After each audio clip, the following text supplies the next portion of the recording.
Querido Padre Celestial, querido Jesús, alabamos y glorificamos tu santo y bendito nombre en este momento. Gracias, Señor, porque a pesar de las penas, a pesar del dolor que pueda haber en nuestras vidas, a pesar de la muerte, de la desilusión, del fracaso, de los engaños, Padre querido, y de las traiciones que vivimos a diario, tenemos una esperanza que no viene de hombre. Queremos, Padre, que tú, a través de tu palabra, queremos, Padre, que tú a través del Espíritu Santo nos hagas venir hacia nuestros corazones esta bendita esperanza, Señor. Alienta nuestras vidas. Si hay lágrimas por la muerte de un ser querido, si hay lágrimas por la dureza con que la vida nos ha tratado, si hay alguna lágrima, si hay alguna angustia, algún pesar en la vida, Señor, a ese corazón que está angustiado en este momento, que tu palabra sirva de consuelo, sirva de esperanza. Y desde ya esa persona en esta noche, o esas personas que están llorando por alguna razón, reciban el consuelo, Padre querido, que andan buscando en los brazos del tierno y amante Salvador Jesús. Te rogamos, te imploramos, Señor, que perdone nuestras faltas, que perdone nuestro pecado y que nos hable a través de tu palabra y que derrame el Espíritu Santo sobre cada uno de los que estamos aquí para que sea hecha tu voluntad en el nombre de Jesús. Amén. El mensaje de esta noche, como ustedes saben, se llama el sello de Dios, el sellamiento y la siega. Ustedes saben que el sábado fue creado en la misma semana de la creación. Y cuando Dios creó el sábado no existían ni judíos, ni griegos, ni colombianos, ni dominicanos. Simplemente Dios creó a Adán y a Eva y lo puso ¿dónde? ¿En medio de qué? Del huerto del Edén. Para muchos seres humanos, todos los días que son ¿qué? Iguales. Pero para Dios no es así. Mucha gente entiende que pueden adorar a Dios el día que ellos quieren y como ellos quieren. No es así. A Dios usted no puede hacer la cosa como usted quiere, porque Dios en su palabra dejó establecido cómo quiere Él que usted haga las cosas para Él, vaya la redundancia. Entonces, no todos los días son iguales para Dios, porque si vamos ahora mismo a la Biblia, el capítulo 2, versículo 1 del libro de Génesis, del 1 al 3, fueron pues acabados los cielos y la tierra y todo lo que hay en ellos. El séptimo día concluyó Dios la obra que hizo y reposó el séptimo día de todo cuanto había hecho.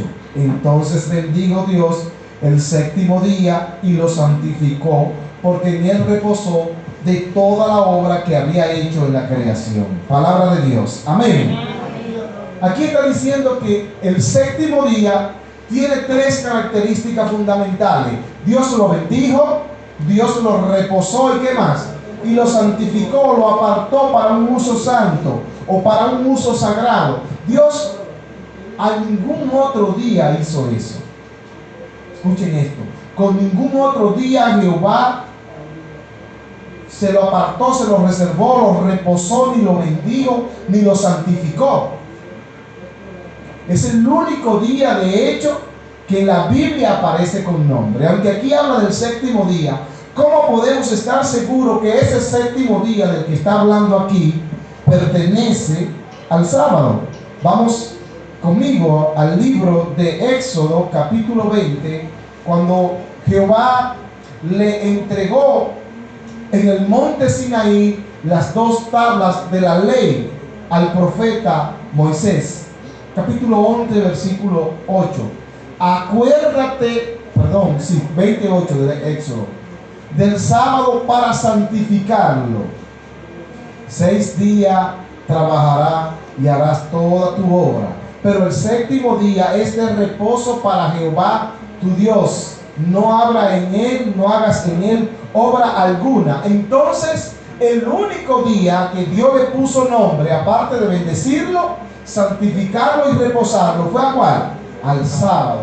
El sabbat, de la palabra hebrea sabbat, que significa cesación o descanso o reposo. Eso significa sábado. ¿Ustedes piensan que Dios estaba cansado cuando creó el mundo? Cuando creó el mundo en la semana literal de la creación. ¿Ustedes piensan que un Dios que dijo hágase esto, hágase lo otro, y cada vez que decía hágase el día, hágase la noche, hágase las aguas, sepárense las aguas de las aguas, ¿ustedes piensan que Dios estaba cansado? ¿Ustedes piensan que Dios estaba cansado? ¿Cierto que no? ¿Cansado? No estaba cansado, por lo tanto el propósito de él no era descansar en él. Dios quería ¿qué cosa? Crear un día o reservarse el día sábado para que el día sábado fuera un monumento recordativo ¿a qué? A la creación. Monumento recordativo a la creación, para que el ser humano tuviera un día de descanso especial, para que el ser humano también tuviera un día de comunión especial con Dios, y para que el ser humano tuviera también un día la oportunidad de hacer el bien.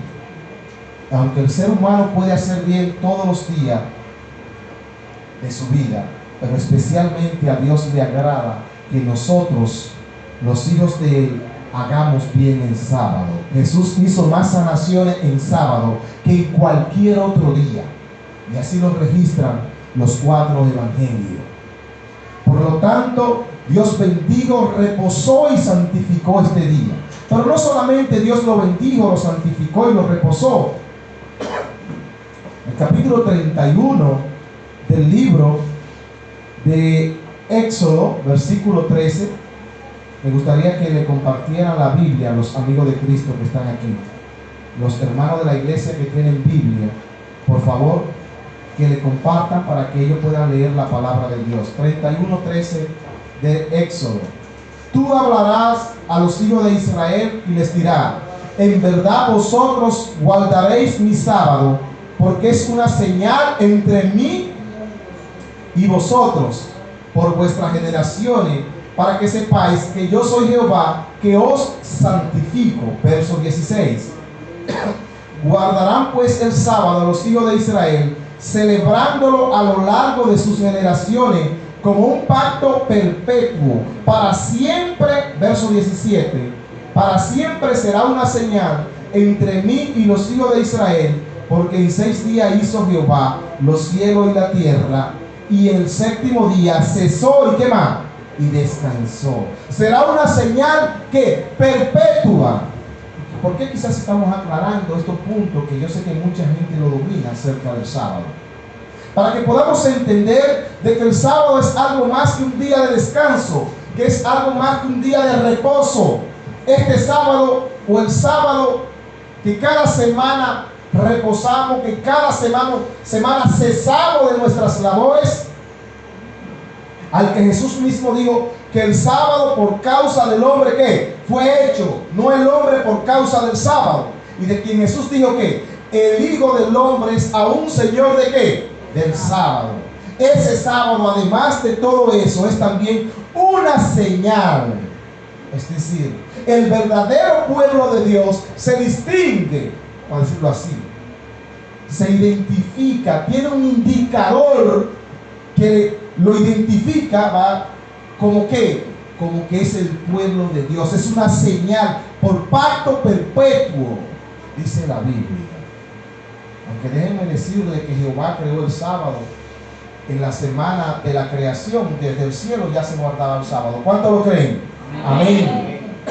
Volvió y lo repitió, en su santa ley. Cuando la dio, las 2 tablas de la ley, se la escribió con su propio dedo, con el Espíritu Santo, y se la entregó a Moisés. Y entonces volvió a repetírselo. Pero yo no sé, el ser humano como que le gusta llevar la contraria.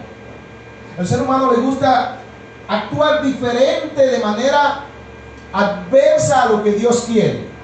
Hoy en día la mayor parte de las religiones no guardan el sábado. Eso es conocido por todos ustedes, ¿cierto? La mayor parte de las religiones no guardan el sábado. Por lo general adoran a Dios ¿cuándo? El domingo.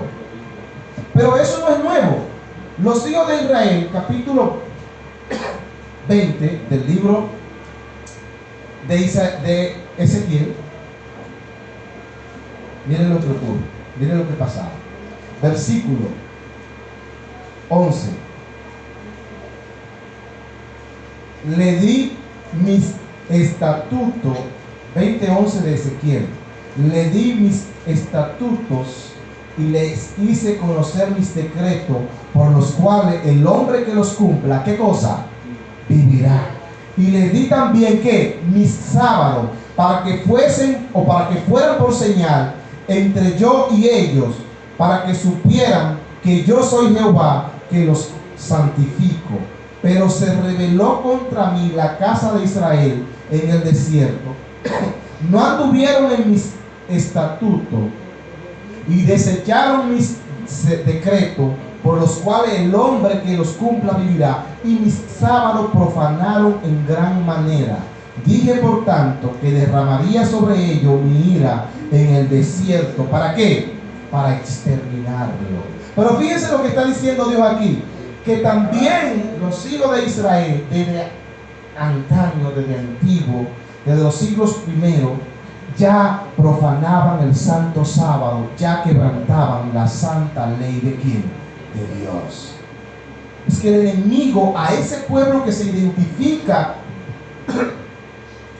con la señal de él, por la señal de él, de su santo sábado, por la obediencia estricta a su santa ley, a ese pueblo yo le dije que ha sido objeto de los ataques de ¿quién? Del enemigo. Anoche vimos cómo ha llevado una cruzada, cuando explicábamos el tema de las dos simientes, una cruzada, una cacería contra los hijos de Dios a lo largo de la historia de la humanidad. Y él la va a recrudecer, ¿no? Así, la va a poner más dura al acercarse el tiempo del fin. ¿O ustedes no se dan cuenta que cada día que pasa a los adventistas del séptimo día se nos hace más difícil conseguir trabajo? ¿Cierto? ¿Sí o no? Se nos hace más difícil. Incluso hay gente que no le ha entregado su corazón a Jesús, no porque no sepa que este es el pueblo verdadero de Dios. ¿Cuánto creen que este es el pueblo de Dios? Alabado sea el Señor. No es por eso, es porque a ellos se les hace difícil desprenderse de su trabajo. Pero confiemos en el Señor, que el Señor da respuesta. Amén. Dios siempre abre puertas.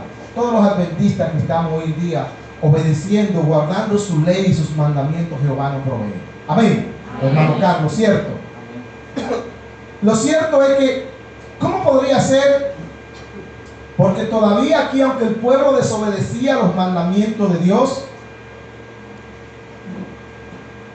todavía no se había cambiado la solemnidad del sábado al domingo.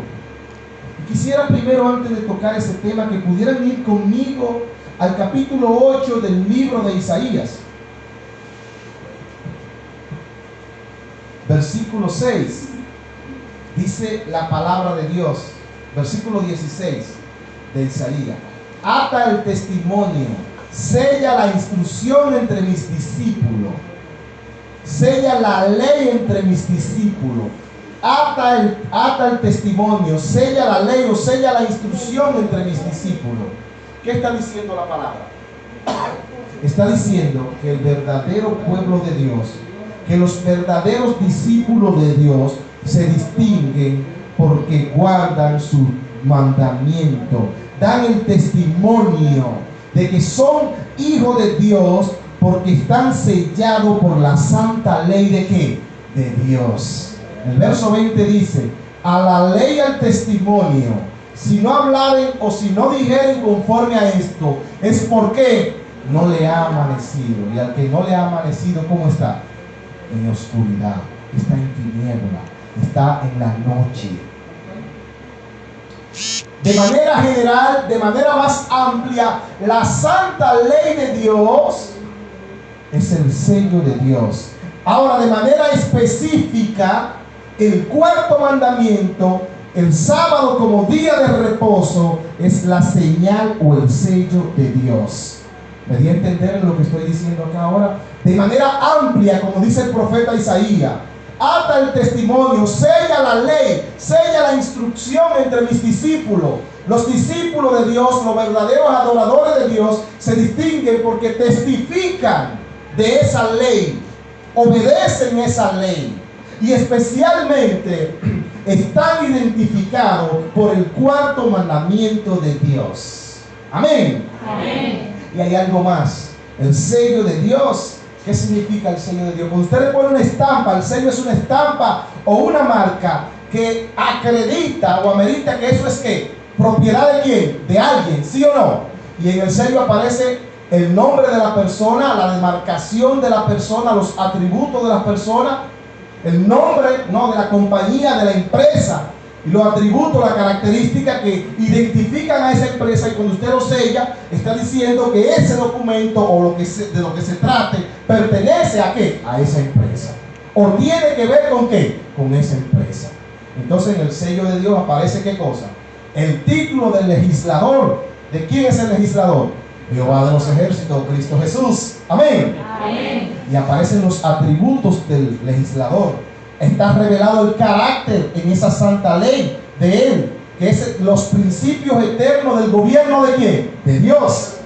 Y aparecen los propósitos de Dios, el deseo de Dios, el carácter de Dios, que es como el carácter que amor, y el deseo de Dios y el propósito de Dios de salvarlo a usted. Amén. Amén. Así dice la santa ley. Yo soy Jehová tu Dios. Así es lo que empieza los 10 mandamientos en el capítulo 20 del libro de Éxodo. Y dice que hago misericordia, ¿sí o no?, a los que me aman y ¿qué? Y a los que me temen.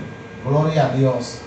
Qué bonita es la palabra de Dios. Y yo decía ahorita que cómo puede ser si Jehová decretó este mandamiento, si está en el mismo corazón de su santa ley, el cuarto mandamiento, el sábado como día de descanso.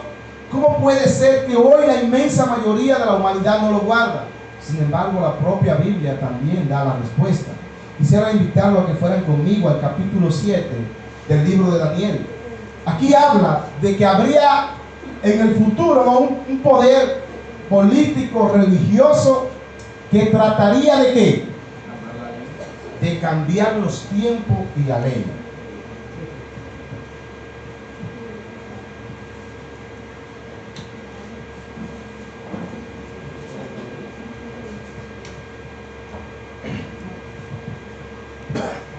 Miren lo que dicen. Hablará palabras contra el Altísimo, a los santos del Altísimo quebrantará, y pensará en cambiar los tiempos. ¿Y qué más? Y la ley. Los tiempos. ¿Y cuál es el mandamiento que habla de tiempo? ¿Cuál es el mandamiento que habla de tiempo? El santo sábado. Y está en el mismo corazón de ¿qué? De la ley, en el cuarto mandamiento. Está hablando de que habría un poder religioso en una época determinada de la historia. ¿Cuándo ocurrió esto? En el año 321 después de Cristo, cuando Constantinopla hizo un edicto, hizo un decreto decretando al domingo como día de descanso obligatorio. Y el concilio de la Odisea en el año 336 después de Cristo volvió a rectificarlo y obligaba que nadie trabajase, ni artesanos, ni alfareros, ni nadie trabajase la tierra, ni trabajaran en la industria el día domingo, porque habían transferido la solemnidad de ¿qué? Del sábado al domingo, pero no por mano de Dios, sino por mano ¿qué? Humana. Pero miren, el texto bíblico dice, pensarían en cambiar los tiempos. ¿Y por qué dicen pensaría? Eso es de pretender. Querrían ellos cambiar los tiempos y la ley, porque nosotros guardamos el sábado, alabado sea el Señor. Amén. Y lo vamos a guardar, Dios mediante, con el poder del Espíritu Santo, hasta que Cristo venga en las nubes de los cielos. ¿Cuántos le dicen amén al Señor por eso? Pensarían ellos, aunque la inmensa mayoría lo haga, la mayoría o la inmensa mayoría puede estar equivocada. Así va la cosa. Pero fíjense, lo grande es que a veces la desobediencia a la santa ley de Dios no solamente tiene que ver con la gente que no es del pueblo de Dios, es decir, con los que no son cristianos, sino que esa desobediencia y esa apatía a la santa ley de Dios, a los principios eternos, le concierne, se traspasa al corazón de ¿qué? de la iglesia. Y quiero que se concentren en los minutos que voy a seguir hablando, porque debiéramos revisarnos espiritualmente en cómo está nuestra condición. Y pido disculpas contra cualquier hermano porque no tienen nada que ver con nadie personalmente. Pero lo que yo voy a leer a continuación, tanto de la Biblia como del espíritu de profecía, debe movernos a una reflexión grande espiritualmente sobre cuál es nuestra condición actual como hijos de Dios. Amén. Amén. Al profeta Ezequiel se le mostró en visión a través de los tiempos, capítulo 9 del profeta Ezequiel. Vayan conmigo al capítulo 9, vamos a leerlo del versículo 1. Entonces clamó en mis oídos con gran voz diciendo: los verdugos de la ciudad han llegado y cada uno trae en sus manos su instrumento para destruir. Y 6 hombres venían del camino de la puerta de arriba que mira hacia el norte, y cada uno traía en sus manos su instrumento para destruir. Entre ellos había un varón vestido de lino, el cual traía a su cintura un tintero de escribano. Al entrar se detuvieron junto al altar de bronce. Miren, aquí hay una profecía que tiene doble cumplimiento. Primero tuvo un cumplimiento parcial en el año 597 a.C., cuando los verdugos de Nabucodonosor invadieron por segunda vez ¿a quién? A Jerusalén. Y tomaron las columnas del templo, destruyeron el templo de Dios y mataron la inmensa mayoría de las personas que habían en la ciudad. Ahí tuvo un primer cumplimiento y lo pueden leer en sus casas en el capítulo 24 y 25 de Segunda de Reyes. Ahí tuvo esos cumplimientos. Ahora la segunda parte, que es la que Ezequiel está viendo hacia el futuro, que es en nuestro día. Yo quiero que le presten cuidado a lo que se va a leer ahora. La gloria del Dios de Israel se elevó de encima del querubín sobre el cual había estado hacia el umbral de la casa, y llamó Jehová al hombre vestido de lino que tenía a su cintura el tintero de escribano, y le dijo Jehová: pasa por en medio de la ciudad, pon en medio de Jerusalén, por en medio de Jerusalén, y ponles una señal en la frente a los hombres que gimen y claman a causa de todas las abominaciones que se hacen en medio de ella. A los otros digo, oyéndolo yo: pasa la ciudad en pos de él, y matad, no mire con piedad vuestros ojos, no tengáis compasión. Mata a viejos, a jóvenes y a vírgenes, a niños y a mujeres, hasta que no quede ninguno. Pero a todo aquel sobre el cual esté la señal, no os acercaréis, y comenzaréis por mi santuario. Comenzaron pues de los hombres ancianos que estaban delante del templo, les digo: contaminar la casa, llenar los atrios de muertos, y salieron a matar en la ciudad. Esta profecía del capítulo 9, del 4 al versículo 7 que he leído, del versículo 3 al 7, es una profecía paralela, idéntica, son parte de una misma visión del capítulo 7 del Apocalipsis, del versículo 1 al 3. Vayan conmigo al Apocalipsis. Después de esto vi 4 ángeles de pie sobre los 4 ángulos de la tierra, deteniendo los 4 vientos de la tierra, para que no soplara viento alguno sobre la tierra, ni sobre el mar, ni sobre árbol alguno. Vi también otro ángel que subía desde donde sale el sol, y que tenía el sello ¿de qué? Del Dios vivo. Clamó a gran voz diciendo a los 4 ángeles, a quienes se le había dado el poder de hacer daño a la tierra y al mar: no hagáis daño a la tierra, ni al mar, ni a los árboles, hasta que hayamos sellado en sus frentes ¿a quién? A los siervos del Dios vivo. Fíjense algo interesante.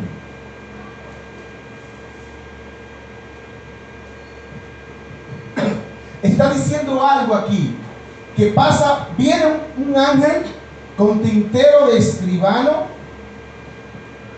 y le dice que selle en su frente a los hombres que gimen y que ¿qué? Y que claman a causa de ¿qué? De las abominaciones que se hacen en medio de ¿qué? De Jerusalén. Y comenzaré ¿por dónde? Por mi santuario. Yo quiero que nos pongamos atención a lo que la Biblia está diciendo aquí en esta mañana. ¿De qué Dios está hablando cuando se habla de gimen y claman? ¿Qué usted entiende cuando Dios dice a los que gimen y claman? A los que están en desacuerdo con las cosas que van en contra de los principios de Dios en su pueblo. Vamos a decirlo de forma práctica. Aquellos que no cogen el santo sábado de Dios, ¿para qué? Que lo profanan, que no se van a jugar fútbol a la cancha los sábados de la tarde. A los que vienen al santuario el sábado de la mañana y comienzan a encender sus celulares y comienzan a chatear. A la gente que es indiferente a la obra, que no quiere colaborar con nada, teniendo recursos, teniendo tiempo, teniendo los medios, que se hacen indiferentes, que llevan un cristianismo frío, parco, irresoluto, que están prácticamente en la iglesia ocupando un asiento. Yo espero que nadie esté en esa condición. Esos son a lo que el ángel le dijo: pasa por el medio de la ciudad y mátalo, a jóvenes, ancianos y qué, y niños. No lo mire con qué, con piedad. Es el inicio de los juicios de Dios, literalmente, y va a comenzar. ¿Por dónde van a comenzar los juicios de Dios? Por su casa. Y yo quiero leerle algunos trocitos del Espíritu de la Profecía, Testimonio para la Iglesia, capítulo 5, tomo 5, hablando del sello de Dios. Jesús está por abandonar, página 193. Jesús está por abandonar el propiciatorio del santuario celestial para ponerse vestidura de venganza y derramar su ira en juicio contra aquellos que no han respondido a la luz que Dios les ha dado, porque no se ejecuta luego la sentencia sobre la mala obra. El corazón de los hijos de los hombres está en ello está lleno para hacer mal, en vez de enternecerse por la paciencia y la tolerancia que el Señor ha manifestado hacia ellos. Los que no temen a Dios ni aman la verdad fortalecen su corazón en la mala conducta, pero aún la tolerancia de Dios tiene límites y muchos están superándolos. ¿Está hablando con quién? Está hablando Dios, con los hijos de su pueblo. Escuchen bien: han sobrepasado los límites de la gracia y por lo tanto Dios debe intervenir y vindicar su propio honor. Con infalible exactitud, el Ser Infinito sigue llevando una cuenta con todas las naciones, mientras ofrece su misericordia con invitaciones al arrepentimiento. Esta cuenta permanece abierta, pero cuando las cifras llegan a cierta cantidad que Dios ha fijado, comienza el ministerio de su ira. La cuenta se cierra, cesa la paciencia divina. Entonces ya no intercede la misericordia en su favor. Al profeta, mientras miraba a través de las edades, al profeta Ezequiel está hablando, se le presentó este tiempo en visión. Las naciones de esta época han recibido misericordia sin precedentes. Les han sido dadas las bendiciones más selectas del cielo, pero el orgullo intensificado, la codicia, la idolatría, el desprecio de Dios y la vil ingratitud son cosas anotadas contra ella. Están cerrando rápidamente su cuenta contra Dios. Pero lo que más me hace temblar, préstale cuidado, iglesia, es el hecho de que aquellos que han tenido la luz mayor y los mayores privilegios han sido contaminados por la iniquidad prevaleciente. ¿Cuáles son esos que han tenido la mayor luz? El pueblo de Dios. Han sido contaminados por la iniquidad prevaleciente, bajo la influencia de los injustos que los rodean. Mucho aún entre los que profesan la verdad se han enfriado y son arrastrados por la fuerte corriente de ¿qué? Del mal. El desprecio universal en que se tiene la verdadera piedad y santidad induce a los que no se relacionan estrechamente con Dios a perder la reverencia hacia su ley. La crisis se está acercando rápidamente. Las cifras que suben velozmente demuestran que está por llegar el tiempo de la visitación de Dios. Aunque le repugna castigar, castigará sin embargo, y lo hará como prestamente. Los que andan en luz verán señales de un peligro. Amén. Los que andan en luz verán señales de ¿qué? de un peligro inminente, pero no han de permanecer sentados, atención iglesia, en tranquila y despreocupada espera de la ruina, consolándose con la creencia de que Dios protegerá a su pueblo en el día de la visitación. Lejos de ello, debe comprender que es su deber trabajar diligentemente para salvar a otro, esperando en Dios con fe vigorosamente para obtener ayuda. Y dice, la orden es, oigan lo que dice Elena G. de Juan, la orden es, y ahí lee Ezequiel 9:4, pasa por en medio de la ciudad, por medio de Jerusalén, y ponle una señal en la frente a los hombres que gimen y claman a causa de todas las abominaciones que se hacen en medio de ella. A los otros dijo, oyéndolo yo, versículo 5, pasad por la ciudad en pos de él y matad, no mire con piedad vuestros ojos, no tengáis que compasión, matad a jóvenes, ancianos, mujeres y niños, viejos, mátalo a todo y comenzaréis ¿por dónde? Por mi santuario. Le pregunto, ¿qué tipo de cristianismo estamos llevando? ¿En qué dirección nos estamos moviendo? Yo leí nada más un trozo. El Espíritu de la Profecía habla abundantemente, no solamente en este tomo. Yo tengo casi todos los escritos de Elena G. de White y constantemente habla de eso. No es simbólico la matanza, es literal y lo van a hacer los ángeles de Dios. Y el que quiera saber si es mentira, vamos conmigo al capítulo 12 del libro de Éxodo, para que vean que la matanza es literal. Cuando el ángel de la muerte visitó a Egipto, versículo 12 del libro de Éxodo. Si quieren saber si esta matanza es literal o es simbólica, vayan conmigo al 12:12. Pues yo pasaré aquella noche por la tierra de Egipto y heriré a todo primogénito en la tierra de Egipto, así de los hombres como de las bestias, y ejecutaré mis juicios en todos los dioses de Egipto, yo Jehová. La sangre os será por señal en las casas donde vosotros estéis. Veré la sangre y pasaré de largo ante vosotros, y no habrá entre vosotros plaga de mortandad cuando la hiera la tierra de Egipto. Dios le dijo a Faraón primero, deja ir a mi siervo Israel. Una vez, 2 veces, 3 veces. Y no entendía, le mandó plaga, le mandó todo tipo de ¿qué? De castigo. Y le dijo Dios, mira, te voy a matar todos los primogénitos de la casa tuya y de tu siervo, incluyendo ¿quién? Hasta las bestias que tú tienes. Y mandó a los hijos de Israel a que pintaran los dinteles, la parte frontal de su casa, ¿con qué? Con sangre. ¿Con sangre de qué? De cordero sin mancha. ¿A qué anuncia ese cordero? Sabemos que anuncia ¿a quién? A Cristo Jesús. Los verdaderos hijos de Dios tienen la señal de Dios, están afincados, están fundamentados, porque el término afincado aquí no se entiende, están fundamentados en los principios eternos. Entienden que el sacrificio que Cristo Jesús hizo en la cruz del Calvario es suficiente para rescatarlo del mal y del pecado, pero no viven una vida en desobediencia ni en contra de los principios eternos. No sé si vamos entendiendo el mensaje esta noche por dónde va. No es que el ángel con tintero de escribano le va a poner aquí a nadie un sello en la frente. El proceso de sellamiento del ser humano comienza el mismo día en que entrega su vida a Dios.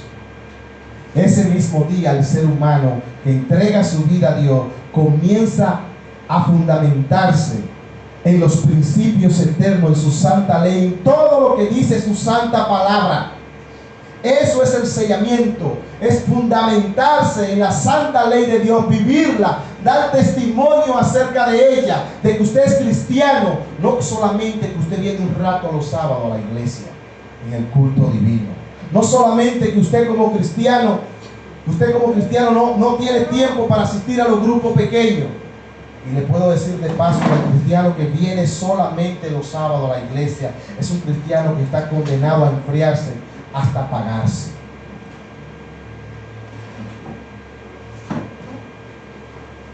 Esa es la realidad. Esa es la realidad. Si queremos ser sellados por el Espíritu de Dios, el Espíritu de Dios es el agente sellador. Pero el Espíritu de Dios no nos puede sellar para que usted y yo hagamos nuestra voluntad. Dios no puede afincarnos en sus principios eternos cuando nosotros como seres humanos estamos haciendo lo que nos parece y estamos viviendo de espalda a la voluntad de Dios. Quiero que estemos claros en estos temas. Y tan cierto es la matanza que dice el capítulo 9 del libro de Jeremías, verso 21. Literal es la matanza.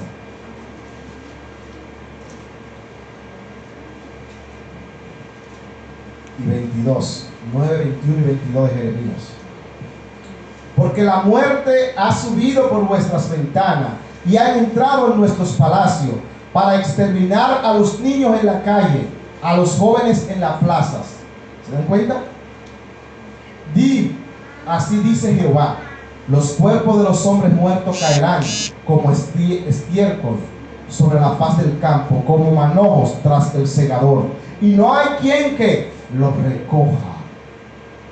Cuando venga la matación, la mortandad, la matanza que comenzará por el santuario de Dios, por la casa de Dios, comenzará la matanza de Jehová.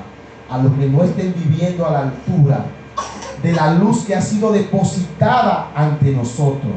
Tenemos una responsabilidad, tenemos un compromiso con el Dios del cielo. Ahora yo pregunto, ¿estamos asumiendo ese compromiso? Esta verdad que tú y yo sabemos que no es nada nuevo porque está en la palabra de Dios, está en la inspiración también, en el espíritu de profecía. De forma detallada yo pregunto, ¿lo estamos viviendo o solamente lo estamos conociendo y nos lo estamos reservando, ni lo estamos practicando, ni se lo estamos comunicando a otro? Ustedes piensan que así estamos gimiendo y clamando, viviendo en críticas, viviendo en chisme, viviendo en cuestiones que no trascienden en la vida, poniéndole traba al que quiera trabajar, queriendo usted solamente ser usted que brille, o queriendo usted entorpecer al que tiene ánimo de trabajar. Entonces usted critica al que tiene ánimo de trabajar, pero usted no colabora. ¿Usted piensa que usted gime y clama cuando esas circunstancias se dan en la iglesia? Cuando tenemos el dedo solamente para señalar, solamente para acusar. ¿Y usted qué hace por la obra? ¿Dónde están los grupos pequeños que usted organiza? ¿Dónde está la gente que usted invita a la iglesia? ¿Usted gime y clama así? ¿O el cristianismo no le importa a usted? Cuando usted ni siquiera ora por la iglesia, usted gime y clama. Cuando la iglesia suya tiene una situación difícil y usted le da la espalda teniendo tiempo para dedicarle a la obra. ¿Usted cree que así se gime y se clama?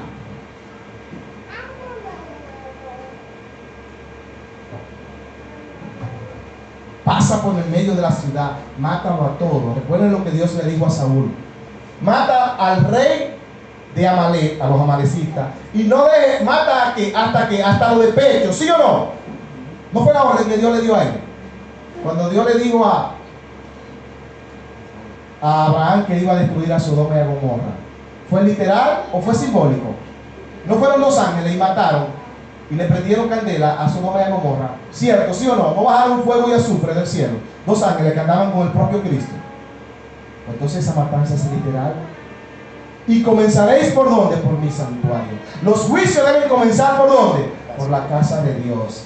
Y déjeme decirle algo, vamos al capítulo 4 del libro de Pedro. Primera de Pedro, capítulo 4.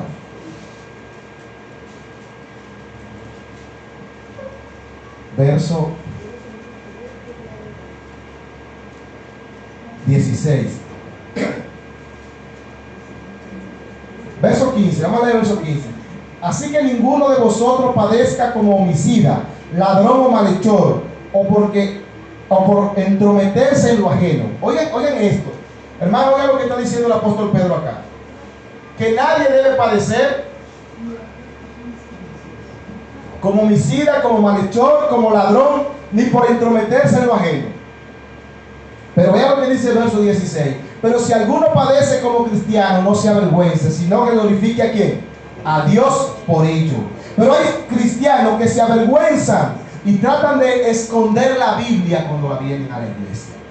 ¿Usted piensa que ese que esconde la Biblia para venir a la iglesia gime y clama? ¿Le duele la obra? Con esa indiferencia se avergüenza de ser llamado cristiano cuando la Biblia dice no debo avergonzarme del evangelio. ¿Por qué razón?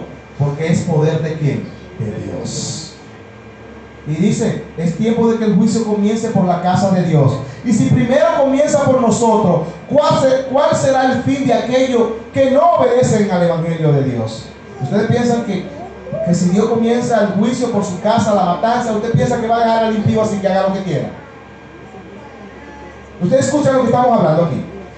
Si el juicio comienza por la casa de Dios y el justo con dificultad se salva, ¿qué pasará con el impío y qué más? Y el pecador. ¿Usted entiende lo que estamos hablando?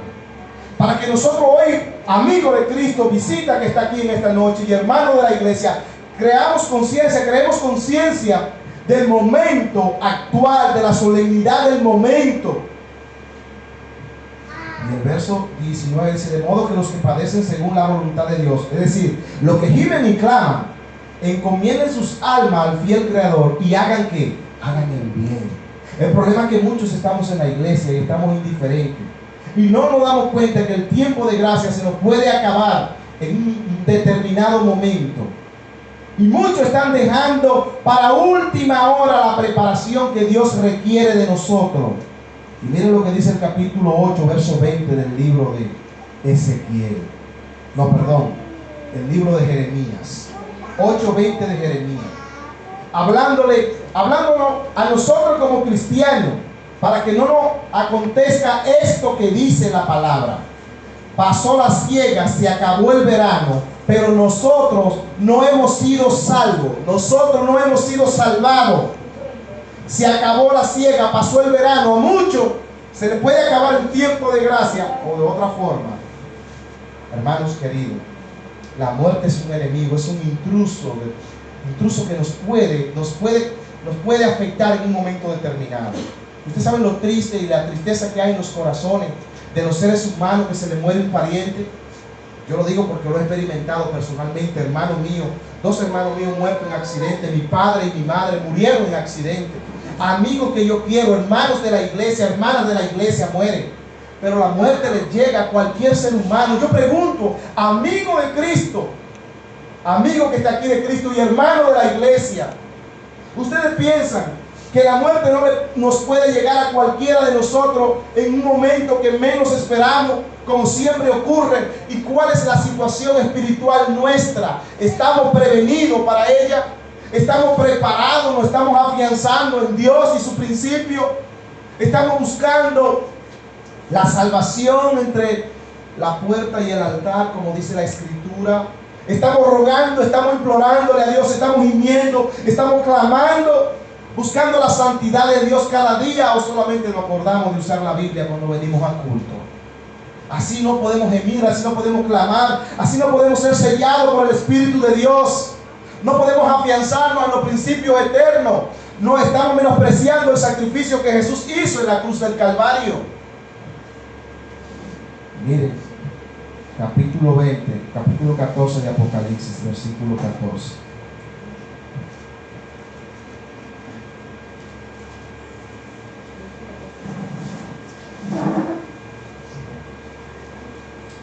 Miré y vi una nube blanca sentada sobre la nube, uno semejante al Hijo de Hombre, y que llevaba en la cabeza una corona de oro y en la mano una hoz aguda. Y otro ángel salió del templo gritando a gran voz al que estaba sentado sobre la nube: mete tu hoz y ciega, porque la hora de cegar ha llegado, pues la miel de la tierra está madura. El que estaba sentado sobre la nube metió su hoz en la tierra, y la tierra fue como cegada. Si Jesús metiera hoy, viniera a recoger a su pueblo, ¿qué hallaría en tu vida, amigo de Cristo? ¿Qué hallaría en tu vida, hermano de la iglesia? ¿Qué tipo de fruto estamos dando tú y yo como cristianos? ¿Y qué fruto tú estás dando también como hijo de la promesa? ¿Qué fruto tú estás dando?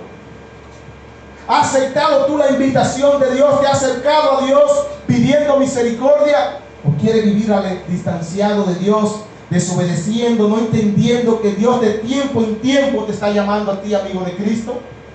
Y miren lo que dice el capítulo 13 del libro de Mateo. Estamos terminando ya. 13:39. El enemigo que la sembró es el diablo. La siega es el fin del mundo. Y los segadores son los ángeles. ¿Quién sembró qué? La cizaña. ¿Quién la siembra? Deben crecer juntos, ¿qué cosa? ¿La qué? El trigo y la cizaña. Verso 41. Y enviará el Hijo del Hombre a sus ángeles. Recogerán de su reino a todos los que sirven de tropiezo y a los que hacen ¿qué? Maldad. Mírenlo ahí otra vez, la misma profecía. A todos los que hacen tropiezo, a todos los que sirven de tropiezo y a todos los que hacen maldad. Y dice el verso, deja crecer juntamente, verso 30 del capítulo 12, lo uno con lo otro hasta la siega. Y al tiempo de la siega yo diré a los segadores, recoger primero la cizaña y atarla en manojo para quemarla, pero recoger trigo en mi granero. Amén.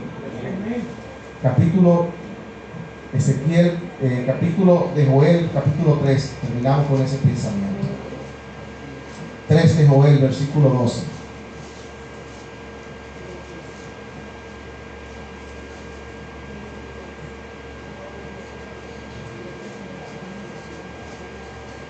Despiértense las naciones, Joel 3:12, y suban al valle de Josafat, porque allí me sentaré para juzgar a todas las naciones de alrededor.